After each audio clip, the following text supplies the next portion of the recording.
Hello, Widowhood.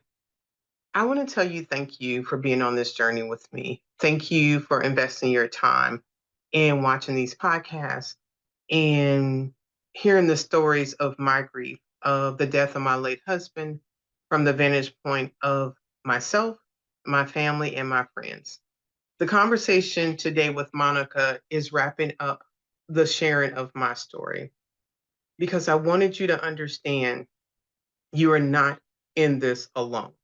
This is a road, unfortunately, that I have traveled longer than some and shorter than others. But as we continue on this topic of grief and losing a loved one, I want you to know that I care. And I want to hear your stories. I want you to share questions that you would like for us to cover on the podcast. I would like for you to email me if you're interested in sharing your story.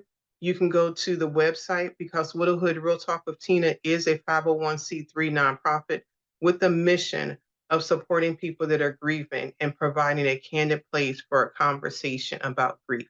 And that's what this is all about. You can email me at widowhoodrealtalk@gmail.com.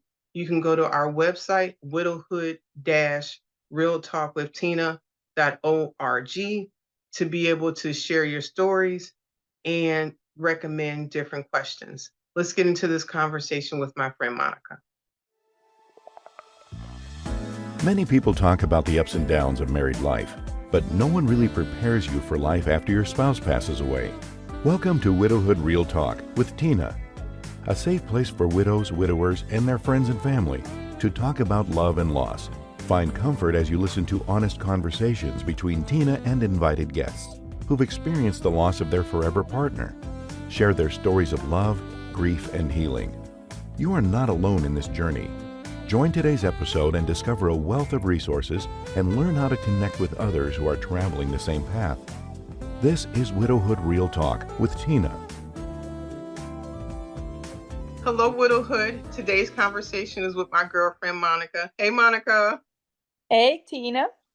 It is Monday night. It's like 9 p.m. She got me out here. I'm sorry, 9:14, way past my bedtime. But Monica is committed to the hood, so she got me being committed too. So I'm appreciative for her time. So Monica, tell us a little bit about yourself. Okay. Well, I've known Tina for quite some time. So we go way back when our kids were little. We met in church, mainly because our kids were together and in school together as well. But besides that, we connected pretty easily because we share a lot of similar interests. But me, I have two kids, and I've worked most of my life, either for a company. Currently, I work partially for a spa and partially building my own clients. So when I retire one day, I'll just have a little lovely job or hobby and provide some monetary resources as well. I'm from Poland, in case you're wondering where's this accent coming from. But I've been in US for since 87, so this is my home now. I love God. I love sports. I'm very competitive when it comes to football. Steelers are my team. I love outdoors. Yeah, I know they didn't do well. College football, college basketball, I'm all into it. I love outdoors. I love working out. Try to be healthy, and I like having fun. Okay. So let's go back to Poland. What age did you come to the US and what was your life like in Poland? I came here when I was 16, and I came from a tiny little place, literally less than 1,000 people in my village.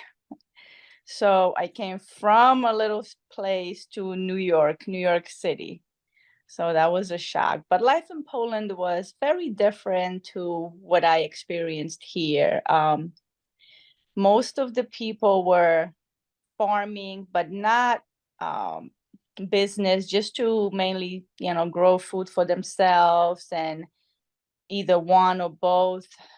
Mom, parents were working as well to provide income. So as kids, we worked since we were very little, either tending to the livestock, going out and working the fields, school, and very little playtime. Everybody knew everybody. If you got in trouble with anyone, they would correct you right there, and so you just didn't get in trouble much. But it was very very loving and very open at the same time. So in some ways, also had a, I don't know, tough time growing up because my mom was in US, since when I was 10 she left, and then I didn't see her since I was 16. We also didn't have phones available, or camera phones for sure. So I would talk to her maybe twice a year for a couple of minutes, the very bad reception. And in between, we would write letters. Also, my youngest sister, who was 3 at the time when my mom left in 82, no, in 81. So I haven't seen her, till she was 10. So she left a baby, and then, she was a little brat when we got here to US, but she was super excited to see us. So Tending animals, you said 2 words. You shared some of that with me. I want you to expand on that a little bit more about what tending animals really look like. whew, all right. Well, they have to be taken care of every day. So usually I would get up around summertime, probably 3:30, 4 o'clock, and go out there, feed them, clean up all their mess, get them water. Summertime, we would take them out to pasture, and we didn't have enclosures. And the way our lots were set up, you'd have a little quarter acre here, another 3 miles away, another little piece of land. So we would take them from one little place. Once they finish grazing there, we would, next week we would go to another place.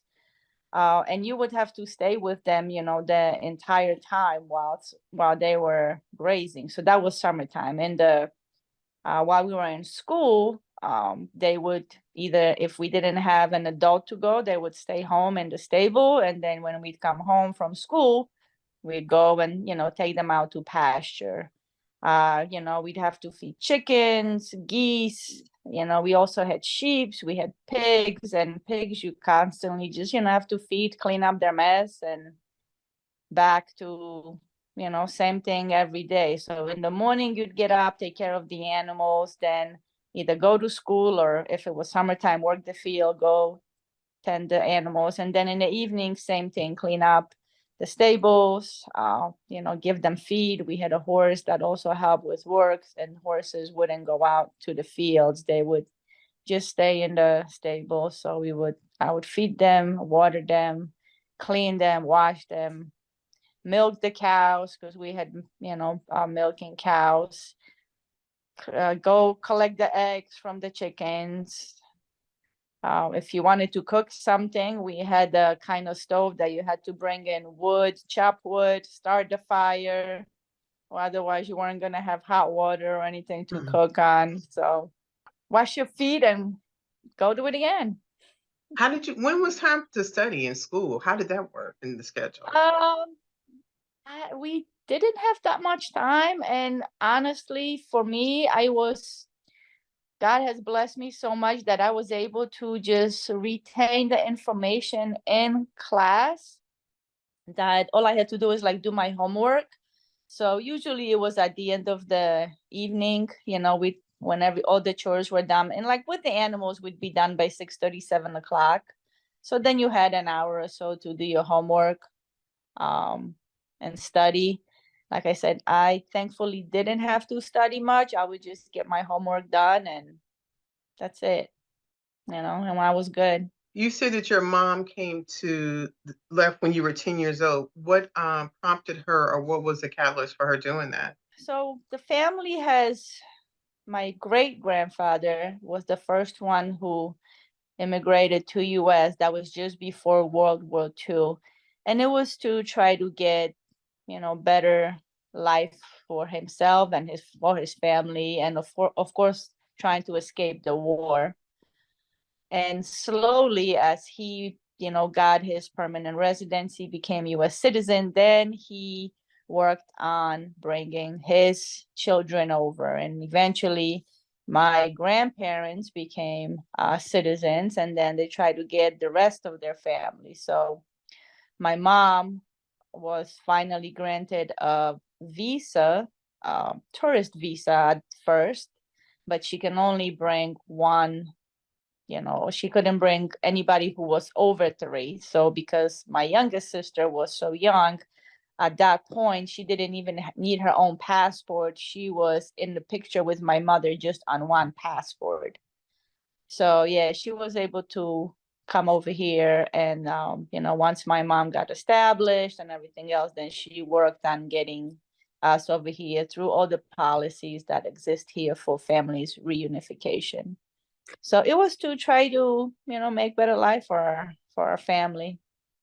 So you come Yeah. at 16, and I Mhm. mean, you're coming into womanhood at that age also. That's a challenging time for a young girl too. What are your thoughts like from there to here? That must have been a shocker. Well, it was a shocker, not even about the womanhood, just coming from a tiny little place. We didn't even have cars. Most of us didn't have running water. We have outhouse, didn't have toilets in the house or anything like that, to cars and busyness nonstop and just massive people not speaking a word of English. And, mom told us, nope, you're going to have to go to school and learn, which of course we wanted to. But we got here July, I want to say it was like July 17th or something like that. And, she worked on getting us registered for school. And by the end of August or early September, I was starting high school. So you said you didn't know English. How did that work? You get just thrown in the middle and you have to figure it out. But thankfully, the high school we were in had ESL class. So that was one of the classes, but they would submerge us in all regular classes. So math, English, ESL, whatever other extra class you would pick. And at first, you just kind of try to figure out what's going on. And honestly, it happened so quick that within 3 months, I was speaking and understanding English. I did have my little sister at home, obviously my mom, which was mom, we spoke Polish with my little sister. She did speak Polish, but her English was, obviously a lot better at this point. So she would help us, here and there. But it just surprisingly, I was able to understand a lot. Speaking, I'm sure it was, pronunciation of the words was difficult, but there was so many foreign students at that high school that we all sounded weird, so it wasn't too uncomfortable. Okay. Now you talk about sister. How many sisters do you have? And where are you I in the have, placement? I'm the oldest. I have one who's just 1 year shy of younger than me, and then my little sister is 7 years younger than me. Do they have children or how do, Yes, so I have two. My next sister down has three, two girls and a boy, and my youngest sister also has two, a girl and a boy. how is your And family unit maintained? Like, are you guys still just as close now as when you were in Poland, or what does that look like to you as far as family? yeah, our family is very close. We even though I moved to Pennsylvania when my kids were like 5 and 3, and my sisters lived in New Jersey, about 2 hours away. We made time and to go see each other on regular basis. So our children grew up very close. So the cousins are like siblings. Probably some of the cousins are closer than their siblings, because we always made family our priority. We never missed each other's birthday or holidays. We get together, and whether, I drive down or they come up, summers, my kids would spend quite a bit of time in New Jersey with at my mother's house, and all the cousins would, get there and stay there for a couple of weeks, or they would come to Pennsylvania. I'd have them for a couple of weeks. And we've made that sacrifice, but not really a sacrifice. I feel like that has paid so much dividends in the way our children and our family unit is so tight. That makes sense. So I'm gonna circle back because I went forward, but so you graduate from high school. What happens Mhm. next for you? I decided I wanted to be a pilot. So I did not know that. Okay.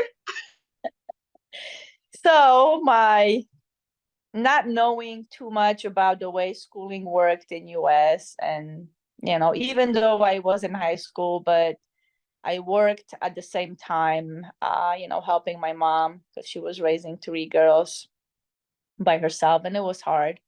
So I would go to school and go to work, and not really spending much time learning how things work around here. But someone told me, hey, you can try the military, and you can be a pilot in the military. So it sounded great. So I actually went and talked to the Air Force recruiter, and they wanted me on board. However, I was not able to do a urine test in front of a person. That was the requirement for the Air Force. Before you even join, they had to watch you provide a urine sample for drug tests. And I tried and just couldn't do it. I was too uncomfortable. Couldn't make it. So couldn't make it to the Air Force. They said, well, you can do it in the Navy. And Navy did not require the same pre-test, although the recruiter did not tell me I would have to do that once I got the very first night I got to boot camp. Oh my gosh. So wow. That's a setup right there. I was a setup. But I was already there. So I was me and another girl were the last 2 people, like after midnight, still drinking water, walking around in circle until our bladders could not take it. And finally, somehow we made it, because I don't know what was going to happen next. But yeah, so I joined the military. I couldn't start as a pilot because that requires to be an officer and you have to go to school. But I did start as a aviation machinist mate, which is a jet engine mechanic, the very next closest thing to a pilot, I suppose. And I loved it. I really enjoyed my time in the service. Made one of my best friends is still very close to me. She lives in Cleveland, and we made connection in boot camp and stayed in touch since then. That's the lady you go on vacation with. You guys travel and meet up. I don't recall her name, but I hear you talking of her always and so Yeah. fondly that's a lifelong relationship there. Yes, Tiffany, and our kids call, each other aunt. So like her kids call me auntie, my kids call her auntie, even though there's no blood relation there, but that's irrelevant. So I remember basic training. That was the first time I went to the bathroom and there were no doors. Like there were just open stalls. Was it like that for the Navy or when you went to basic training? I think, yeah, no, we did not have doors in the stalls. And I was one of the first companies that was mixed. So Oh, we had okay. guys and girls, yes. But for the night, we would go to separate barracks. So we would interact. We were together all day long in classes and training and all that stuff. But of course, for sleeping quarters and bathrooms, we were still separate. When you said basic But training, I remember getting off. Now, where was your basic training? So Navy was at Great Lakes or someplace else? Was no, that? it was actually or at that point they had 3: Florida, Orlando, Florida, Chicago, or not Chicago. Great Lakes. Yeah, Great Lakes, or they had one in California. I don't remember which one now, but I was in Orlando. Okay. And if I recall, the Navy is consolidated right now. It's basically at Great Lakes is where they have all of their Only training. that's it. Okay. Wow, Yeah. you brought back some memories. I remember, so I left Chicago, and I Yeah. don't know if it was a combination of plane or flying, but my boot camp was at Fort Dix, New Jersey, and Oh, I was wow. dirt tired. And I remember getting off of there, not knowing where I was, people yelling at you and all this other different Yep. stuff, and just like, here we go, and I volunteer for this. So I Oh, don't God. Girl, I cried my first week. really. Why did I do this? My mom did not want me to join the service. I really wanted to go. It was just before Desert Storm, and she's like, "No, you can't go." She was crying. And I said, "Okay, Mom, I won't go." And then once everything settled down, she was okay with it. But I was one of it was a 4th of July weekend when I got there, and I got there before 4th of July. So like a lot of people were coming after that. So there was like 5 of us for maybe 4 days just by ourselves. And I was miserable.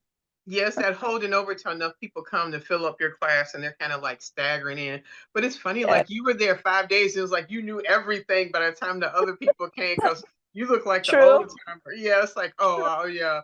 And nobody knows that you have just been there 5 days, but it seems like Yeah, you knew everything. At least that was my perspective for people that just been there. yeah. Then by the time you graduate, you're like, you're only here like a couple of days. How's that happen? Was that the same with you? Yes, very much so. So how do you find yourself in Pennsylvania now? How do you go from joining the Navy to that life now to Pennsylvania? I guess that's life, right? But ended up getting married and having 2 kids. And then we started in Virginia, actually, in Norfolk. Just wasn't working out as far as jobs and being able to work and have a little kid away from the family. So we ended up moving to New York, and New York just got old because it was just too much city, too crowded. Didn't want to raise the kids in that kind of atmosphere. So from there, we went to New Jersey for just maybe a year and a half, and it was just too expensive to try to buy a house in New Jersey. So we started exploring in Pennsylvania. And everybody there was like, wait, now try this, try that. And stumbled all the way up in Tobyhanna. Found a nice, little place. And that's where we've been since 2001. I didn't know about the New Jersey and the Pennsylvania part.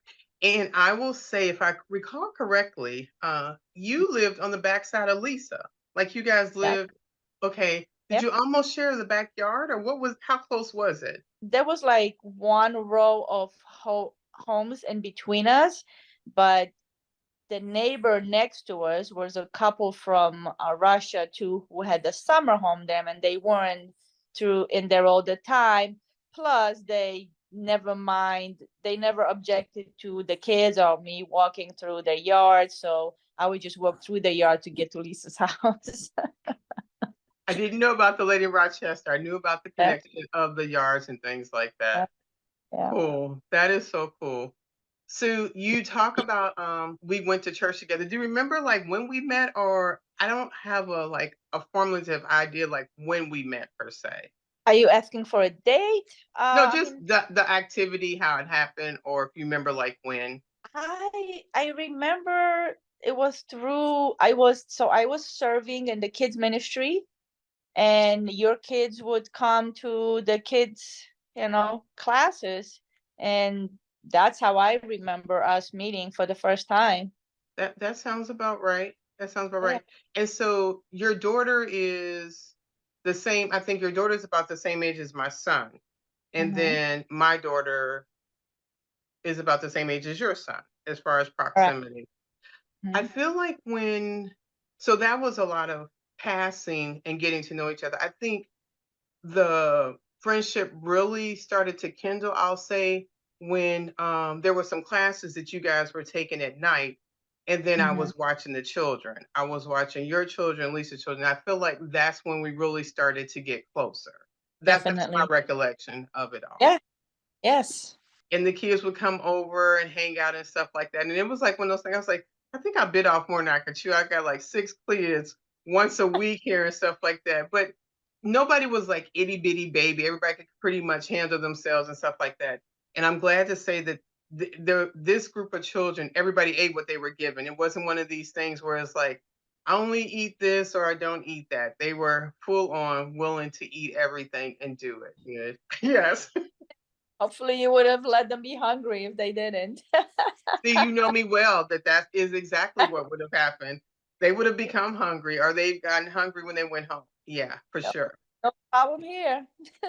Yep. And that is why we work so well together. I know we're going to talk about my loss with Mark, but what losses have you had in your life, Monica? And it may not always be a person, maybe an experience or life things too. Both. So I lost my aunt when I was still in Poland, who was filled up a big space like my mom because I lived with her when my mom was here. And she died of cancer, and her children were away in school. So because they're a little bit older than I am, so I spent a lot of time with her and just taking care of her when she got really sick. I also lost my father in 2005, also to cancer. I lost my grandmother, old age, not cancer. I lost another aunt, my father's sister. I mean, as far as loss of family, there's been quite a bit. Because growing up in Poland, we would attend pretty much every funeral because it was such a small place. Everybody knew, like I said, everybody knew everyone and everybody supported, especially people in time of need. I was exposed to, death and saying goodbye to people from very, very early on. And I remember either going with my grandmother, going to a home and praying, and we didn't have funeral homes. So the body would be right there in the home. Um, Usually we would, just light, there would be a lot of candles being burned, and, people wouldn't be there for too long, maybe 2 3 days max, just waiting for family to gather if they were away, and people would be buried. But I saw that very early, and also believed in, once people die, if they're believers, they'll be reunited with God in heaven. So even though it was a loss, I knew I believe there was more to life than what it was here. So it was never like devastating to me in that way. I heard and I cried and I was missing that person, but at the same time, I always had hope that I would see them again. So when did your faith in God begin or for you?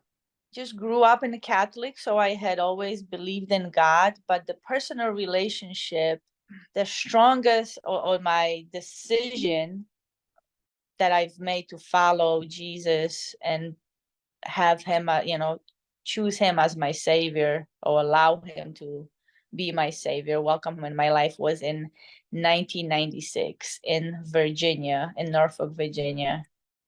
Damien was my son was already born. He was a few months old, and there was a tiny little church that not even a block away that was meeting in a place there. And when I was in the military, I was exploring, trying different churches, Baptist, Methodist, different kind, because there was always something missing in the relationship that I had, or the knowledge that I had as a Catholic, just growing up in a Catholic church. It didn't feel like I had a personal connection with God. So when I visited the tiny little church, and it was a non-denominational church, just very worshiping and learning, and everybody was so loving and welcoming. I just Holy Spirit grabbed me, and I haven't gotten back since then. So If I'm somebody that's trying to understand a personal relationship with God, and we're talking about God that created the universe, what does that, I mean, like what do those words, how do they pack out in your life? What does that look like? Not just those words, but what is that actually, how do you experience that? Or what does that look differently to you than not having a personal relationship with God? well, yeah, I can imagine not having a relationship for me, but basically it's like knowing that someone is always on my side, someone is always available for me to talk to, and I literally talk to God. Sometimes just in my mind, sometimes I speak the words right out loud. Someone I go to with every need, with joy, with pain, and having that sense and literally feeling it in my body that this is a real being. It's not just some distant or some imaginary, something in my mind. I mean, I can feel my body changes, especially when I'm with other believers, like in church on Sunday morning when we're worshiping and just praising God. There is literally electricity just running through my veins and through my body. So God on your everyday aspect of your life, Mhm. that is huge. That is huge. Do you have any connection with people that don't believe in Jesus, and how does that work? I do can imagine what that looks like to them. I mean, I've talked to them, and I think from what from what they've told me, it's pretty, I don't want to say sad, but like empty. They oftentimes they seem to be looking for something, but have a hard time believing that a God who is so big or powerful or creative can also be willing to have we can care about a human who is here so little, and then we're gone. Also, people question if God is loving and good, how can we have how can he allow this evil in this world? So having conversation with people, and I don't try to change anybody's mind, just share with them my experience, and that's it, and encourage them to search and continue looking, and if they keep searching for what they believe there is, or if there is something more, they'll find it. I can see that. That is true. I think I agree with that philosophy. There are too many people trying to force something down somebody. There's too many people not seeing people right where they're at and loving them, and as they seek that out for them to come to that reality on their own. In the idea of never being, I guess you mentioned about death and being sad and knowing that you were going to see somebody again. Mhm. Now we move like way forward. And if I was I the person that told you what happened with Mark, or did you hear from somebody else? I heard it from Lisa.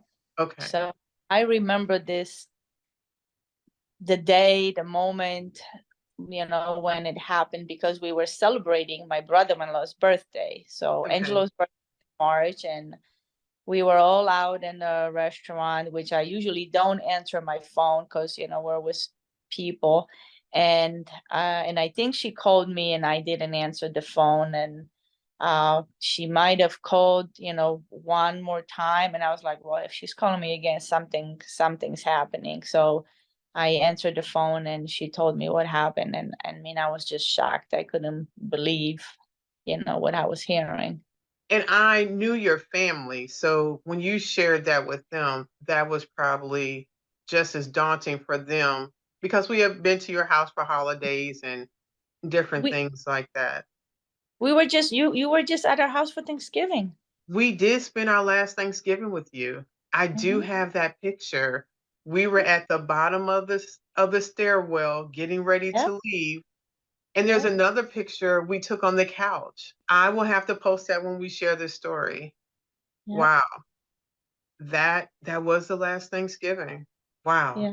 Yeah, my whole family knows you, and everybody was in shock.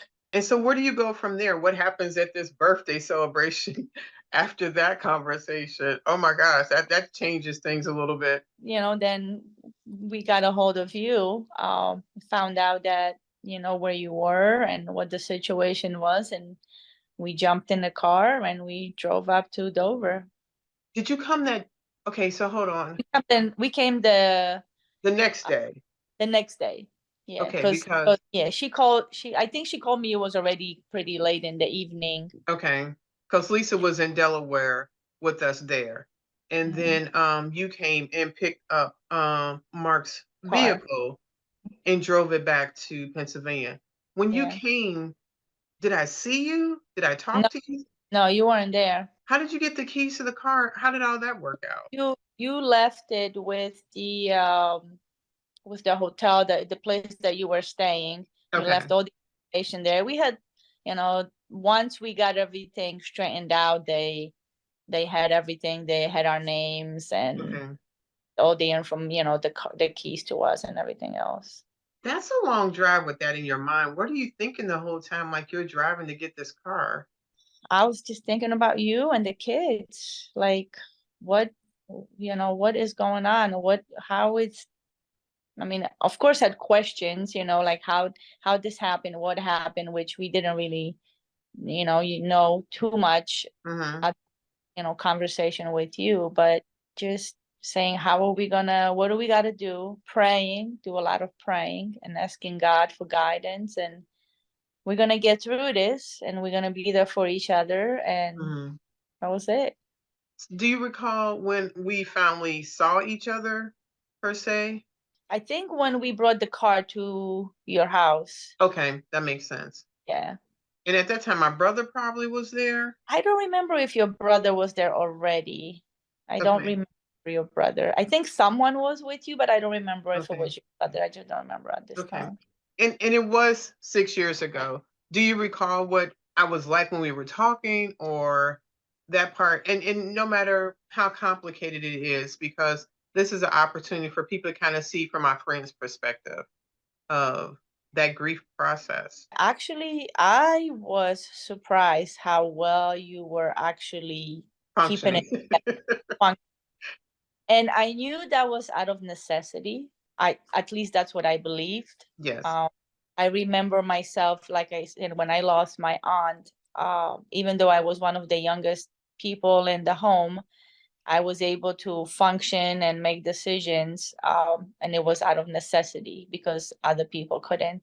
So, you had still two children and home and everything else you had to take care of, and then you will had to carve some time out for yourself. So yeah, I was really surprised, not surprised, because knowing you, you always have routines and everything else, plans, and you follow. So but at the same time, you were vulnerable, you were sharing.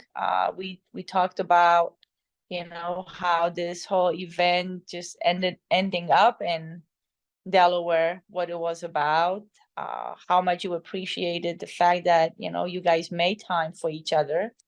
Um, so just hearing those stories, and then you sharing how Mark had everything planned and organized. I mean, I couldn't believe it. And at the same time, I was praising God that things were laid out, and there was some things that you at least didn't have to stress over. You bring up a really good point. Oftentimes I hear people say, well, we need to do something in case something happens. And I'm like, we don't get out alive. I mean, there's no if In some case. right. There's no magic trick out of this. And it is perplexing to me. I don't know if we don't like the idea of talking about death, or we don't like the idea of our own mortality. But I do encourage people to plan um, for the inevitable. It does not, there are pre needs, there are so many different things you can do to make that concept bearable for the people that are going to be here when you're not here. Because it is so difficult to make those types of plans in someone's absence when your mind is just in a fog and it's just all over the place. It is miserable. It is miserable. And you're right, it is just the functioning part, because there are things that have to happen. But I think, like, after the service and everybody was gone, it was like my functionality can be minimum now.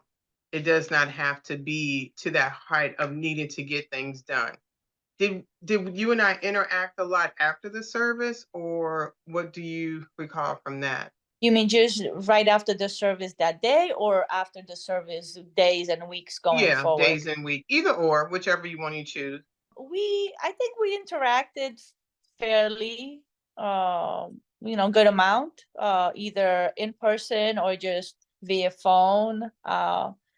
You know, uh, not trying to bombard you with someone else to answer, but I still wanted to make sure that you were okay. You knew somebody was, everybody. There was a lot of people, I think, in your life that were there for you. And I think that's an amazing thing about, having friends and being close with people, because when the time of need comes, you don't have to be alone. But I remember you being able to just sit down and do nothing if that's what you wanted. You stopped attending to some parts of the house because it was a big house and you didn't have to do so many things because you were there alone for a while too, and changing the way, cooking was being done, because now you just had to do it for one person. So a lot of changes were coming. And I was amazed the way you were handling him. And I remember you sharing with me that you were, talking to a counselor, and that was one of the greatest things that you were able to do, for you and for your children, and for your friends, because that guidance was priceless. That is a good point. I think the ability to realize, I don't know how to do this. I don't know what it's like to lose a husband. When Mhm. you're getting married, there's all these opportunities for premarital counseling or books about getting married. And I remember What to Expect When You're Expecting, the book about being pregnant. But there's Mhm. no, I mean, there are books about what to do when somebody passes, but it doesn't seem as readily available. It doesn't seem like it's somewhere where you can get that information, which caused me to lean into doing this podcast, because I remember how desperate I was for information. I was desperate to understand how to navigate this life in his absence. And what does that look like? Because everybody else's life continues to go on, and rightfully so. But the life that I had at that point was destroyed. I mean, it literally disintegrated, like, like, put kerosene on it. It went from having bonfires, a huge amount of people over, having great time, to, I mean, dealing with breast cancer, a massive hysterectomy. Alexander went into the military, Mark passed, and then Catherine went into the military. And I felt like I had the ambers of the life that I used to have in that big house, trying to figure out, what do I do now? I don't know what I would have done if I did not find a counselor and to try to figure that out. I have no idea what that would have looked like. Yeah, I don't know what it would have looked like either, but I know that because you did have the counselor, I think you were able to not only navigate through for yourself, but also for others, because you connected with other people. I remember you sharing that, there were other people you were talking to, you were in a group, and I think those experiences as well helped. And I think when you lose someone suddenly, unexpectedly, that's when that shock is so big, because losing someone is difficult, whether it's because of illness, but at least if it is because something that it's taking time, you sort of have a way to prepare yourself slowly. Uh, when it's an accident or, unexpected like this, when it's tragic, then that shock is just too much to try to go through it by yourself or without help from someone who has experience already. I would agree. I've had different conversations with people, and we talk about, is it easier to have had this from out of nowhere shock experience, or this building up to this person leaving? They both come with their own angst, um, and there are different ways in dealing with them. But yeah, there is something to be said to that versus going away for a lover's weekend and coming home alone. It is, the mind is just, I think an etch a sketch, like someone just shook my mind and shaking that and be like, and here you go, you get this back. And I'm like, what? I don't even understand. Yeah. I don't even understand. So now I've been in Pennsylvania for a while, and you're seeing me. How is it from the outside looking in at this person that you've known for these years, and watching that struggle? And how did that impact your faith at all? Or how was your faith part of helping you deal with that? Yeah, my faith only strengthened because I saw you never waver your faith. And, Mark has always been strong in his faith and in your children as well. So for me, it was, I'm not gonna say, I don't want to say encouraging, but but it was encouraging to know that this is a real life situation. This is not just a test. This happened, and she is going through it. Her kids are going through it, and they did not lose their faith. They did not lose their faith. They know that they're living what they're believing, and it just encouraged me to say, yes, you are on the right path. And one day, and I never questioned it, but I know I'm gonna see Mark one day again, and it's going to be a fabulous reunion. That is something to be said, because a lot of times we're in church or we're in Bible study, we're in a group thing at people's homes, and we're always talking about trials or tribulations. But when they come, when you first said that, I feel like that thing when, oh, this is not a test of the broadcast system, and that little line goes across and stuff like that, that is still true. That is Yeah. what life feels like. It's like this. I never looked at it in that perspective. Like, this is not a test. This is real life. This is where the term comes up. You put up or shut up. It's like either you're here for this or you're not. And Right. there are different times when we don't fare so well in our faith, and that is also part of learning and Mm-hmm. encouraging. But there are times that we do hold the line, and it's like, Mm-hmm. this is where either this is all I have or I have nothing at all in this process. Have there been times in your life where that has been, you feel like this is not a test, this is real life? Yes, it has. More than one occasion. The biggest one was when my son was just an infant. So he was born in March, and early May, his grandfather, who lives in California, was visiting with us. So he wasn't even 2 months old yet. And it was a weekend, like a Friday. It started on a Friday, and he started getting weak and, not. I was nursing him. He didn't really want to eat much, and it was just getting weaker. So I called my doctor, and she said, well, it's the weather, it's spring, maybe it's this, maybe it's that. I said, okay.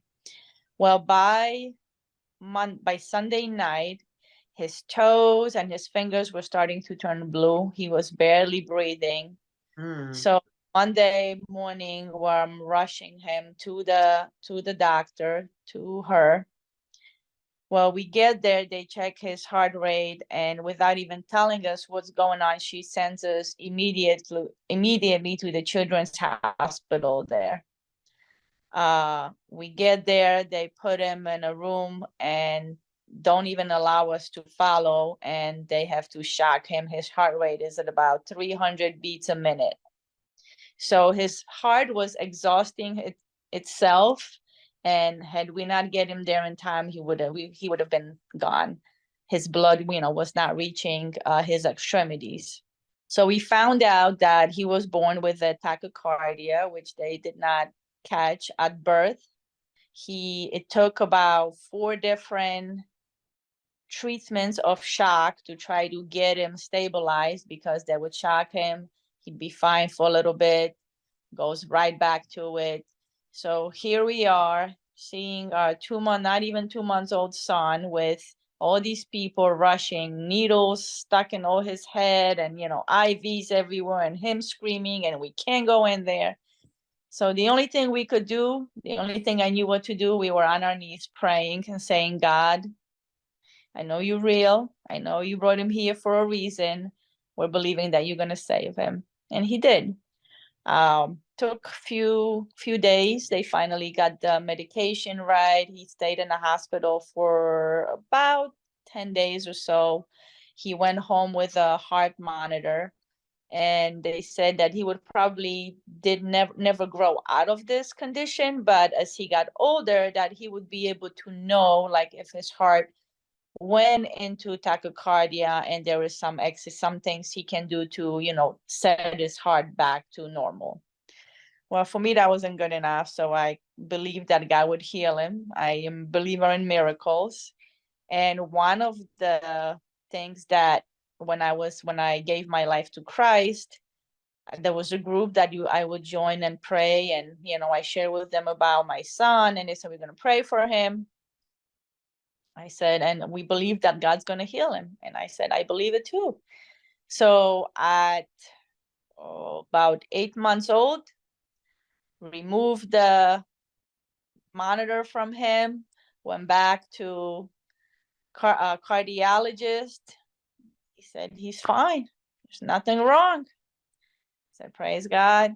The boy's been healthy, never had another episode of any issues. And I mean, what he looks like now, what he's like now, like it never happened. Wow. That that is amazing. That literally is the power of God showing up in our lives and doing miraculous things. Yeah. And that is so inspiring. What about times when you don't feel like God answered the prayer the way you wanted to, and still trusting God and knowing He's just as miraculous? Yeah, I've had those. I've had those as well. Losing my dad, and even some things, wanting to be a pilot, and that didn't happen. And wanting to stay in Virginia, I had to go back. And I mean, there's situations, but uh, I know that I am only limited with what I can see.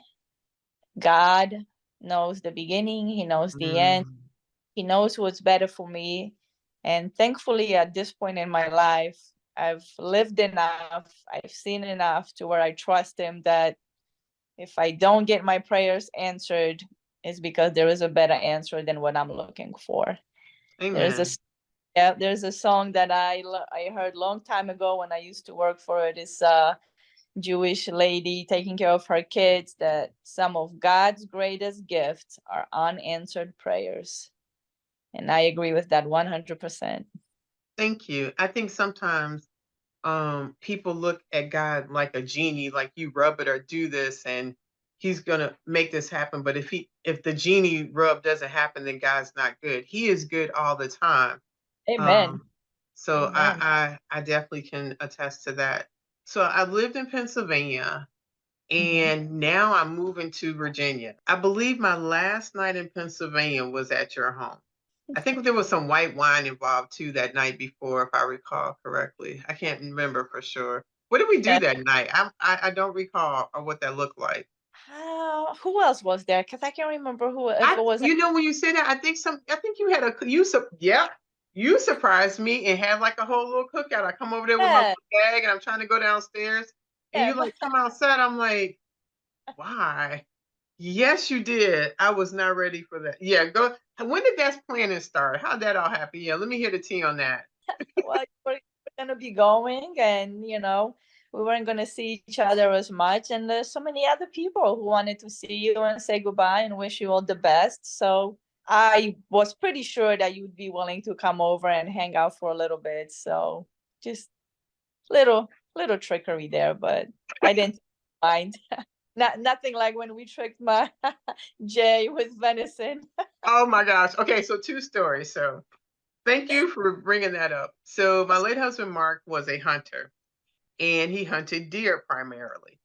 And I never tasted deer. It seemed kind of gross, the concept of it, until we started dating, went to his family's house, and then he made it, and it was like, okay, it's not so bad once you get the right butcher, because sometimes it can taste really gamey. But once he started, it just tastes like red meat per se. It didn't matter.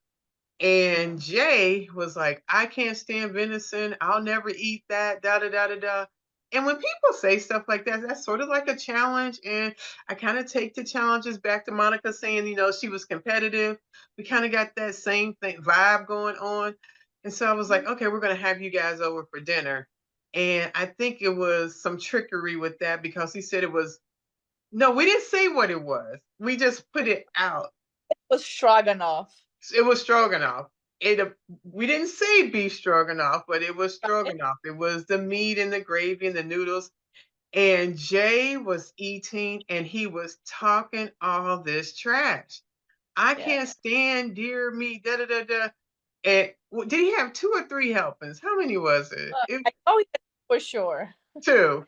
I think he Yeah. was on the third, and we could not take it. And we started laughing, and he was like, "What's so funny?" I was like, "Well, that deer you eating." That was great. It That was was. great.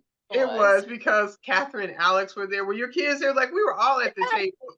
Everybody Yes. was fine except for Jay talking that trash, and he couldn't do it. Yeah, he ate that deer,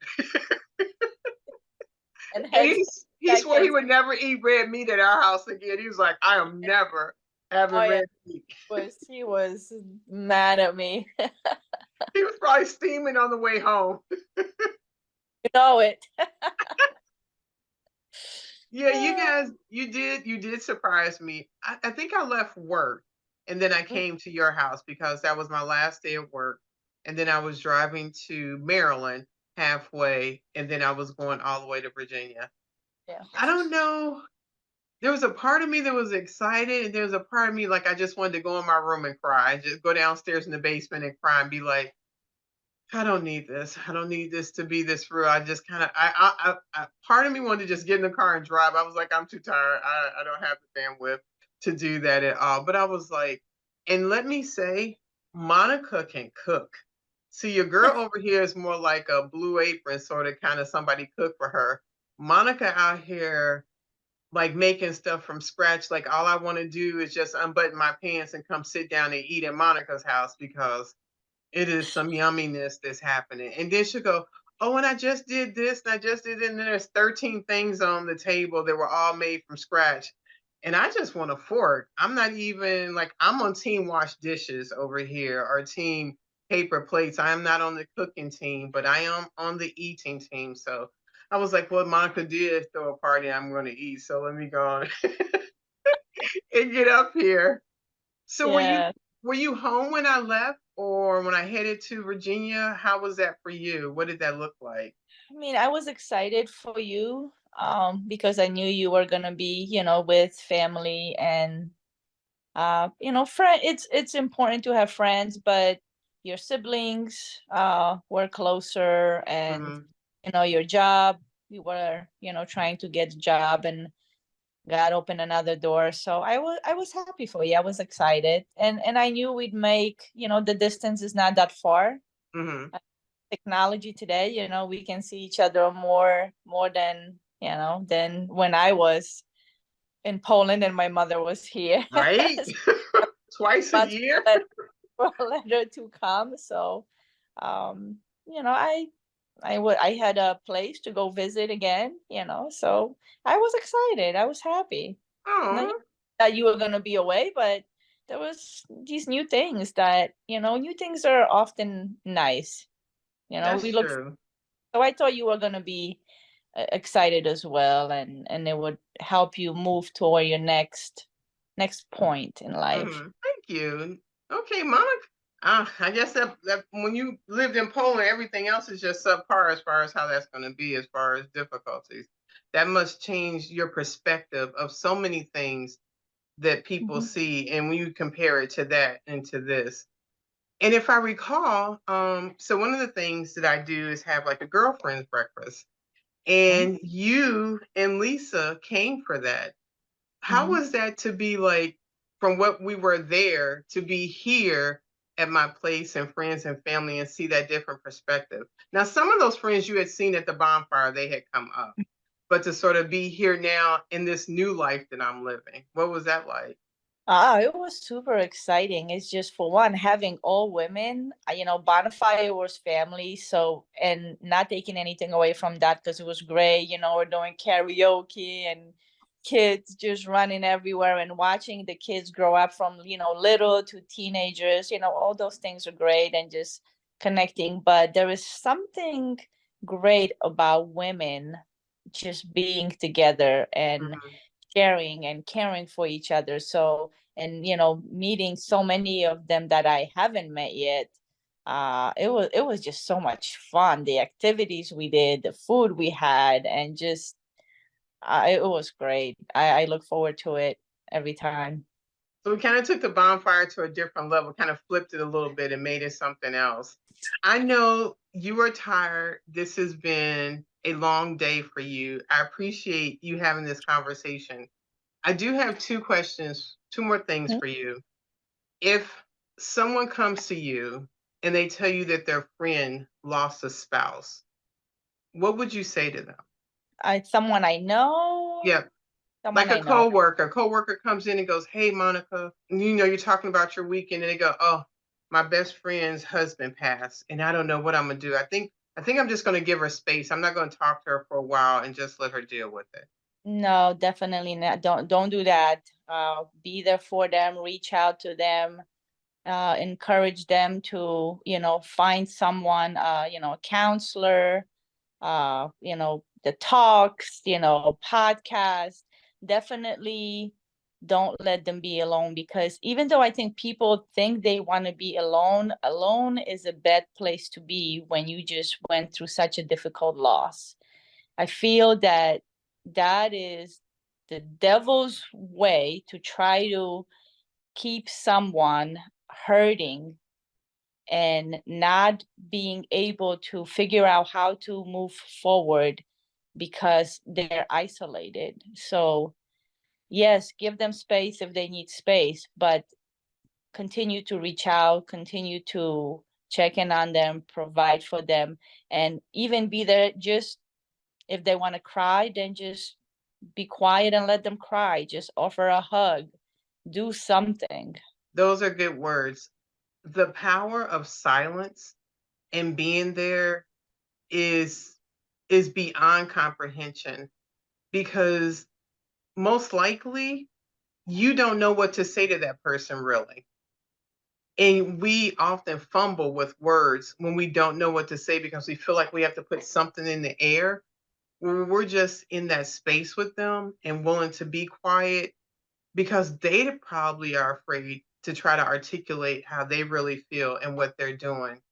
But the value of having someone there with them is extremely important. I'll sneak back. I have two more. What Mhm. gives Monica hope right now? What do you have hope for in life? Looking forward to retirement. Now, how old are you? You keep talking about retirement. How old are you, Monica? If you mind sharing, if you don't want to, you can just tell how many years till Uh, retirement. yeah, gonna be 52 in a couple of months. Looking good, looking good. Thank you. But I've worked since I was like 4 years old, so I feel like it's been a long time. Right. Actually, I'm looking forward to my kids starting their families and Oh, hopefully have grandkids coming around soon. As a matter of fact, my son's best friend just had a baby 2 weeks ago, and I call him my son too, and he calls me mom. So this is actually my grandbaby because he lost both of his parents right around COVID, one to COVID and his mom a year later. So, and he's doing great considering what he's went through. But since he doesn't have mom there, and so I'm excited about that, and I'm hoping that my son, who's recently moved back to the area after being away for 7 years, is I get to see him, and hopefully he's gonna thinking about maybe settling his roots somewhere close and you know working on family. And Olivia plans on coming back to Philly area maybe by the end of the year. So wow. Oh, wow. Okay. I Okay, cool. Monica, thank you for this conversation. Any closing words, anything, words of advice or something you want to say before we wrap up? I don't know, you kind of think I've said a lot of it already before during our podcast, but when you're going through something difficult, don't do it alone. There's people who love you, who care about you, whether you know it or not. And if you allow them, if you just share your vulnerability, it's going to help you so much better, so much more. Thank you. Thank you for those words of advice. You're Monica, welcome. you have a good evening. I'll talk to you soon. Bye. Bye Take care. bye. I just wrapped up a conversation with my girlfriend, Monica. She is so chilled.